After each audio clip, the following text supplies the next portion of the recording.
என்னாச்சுடா? ஏன்டா அமைதியா இருக்க? என்ன ஆச்சுன்னு சொல்லு. ஒண்ணு இல்ல அத்தை, இவன் சொல்றதெல்லாம் கேட்காதீங்க. சீனு, கொஞ்சம் இரு. நீ சொல்லுடா. அத்தை, நம்ம தனா லைஃப் நல்லா இருக்கணும் தான் நான் இதை சொல்றேன். அதுல எனக்கு வேற எந்த நோக்கமும் இல்லை. முதல்ல விஷயத்த சொல்லு. அந்த கார்த்திக் நல்லவன் இல்ல அத்தை, ரொம்ப மோசமானவன்.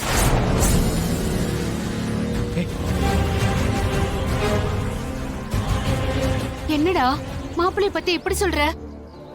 அவரு தனாவை கட்டிக்க போறவரு.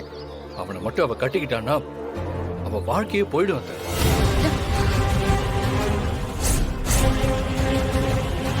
கதிரு, என்னடா சும்மா விளையாட்டுக்கு சொல்றியா? இது விளையாடுற விஷயம் இல்லடா. அத்தை, இதுல போய் நான் எப்படி விளையாடுவேன்? அவன் நல்லவன் இல்லைன்னு சொல்றேன். ஒரு பொண்ணை ஏமாத்திருக்கான். ஒரு பொண்ணு லைஃபையே அழிக்க பார்த்திருக்கான்.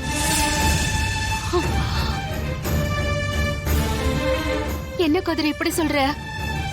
இன்னும் கொஞ்ச நேரத்துல சம்பந்தி வீட்ல இருந்து வந்து பந்தக்கால் நட போறாங்க.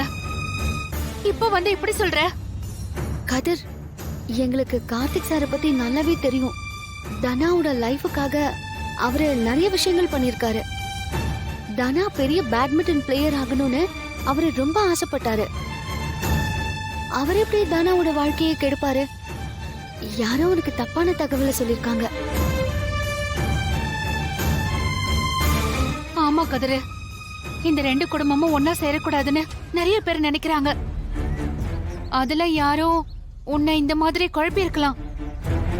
இது பாருடா, தேவையில்லாம நீ யோசிக்காத. என்ன? எனக்கு ஒரு விஷயம் மட்டும் நல்லா புரியுது. நான் என்ன சொன்னாலும் நீங்க நம்ப மாட்டீங்க. பாதிக்கப்பட்ட பொண்ணு என்ன கொஞ்ச நேரத்துல இங்க வந்து எல்லா உண்மையும் சொல்லுவா. அப்பதான் உங்க எல்லாருக்கும் புரியும். டேய், டேய்,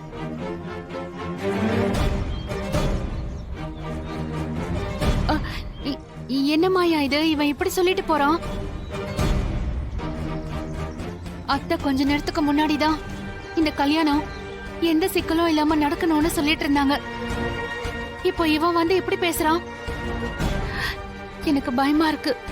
அத்தை, எனக்கு அவன் மேல நம்பிக்கை இல்ல அத்தை. வந்த நாள்ல இருந்து தனா கிட்ட கல்யாணத்தை நிறுத்துவேன்னு சொல்லியிருக்கான். அதுக்குதான் ஏதோ பண்றான். ஐயோ, அவன் ஏதாவது குழப்பம் பண்ண போறான். இப்ப என்ன பண்றது?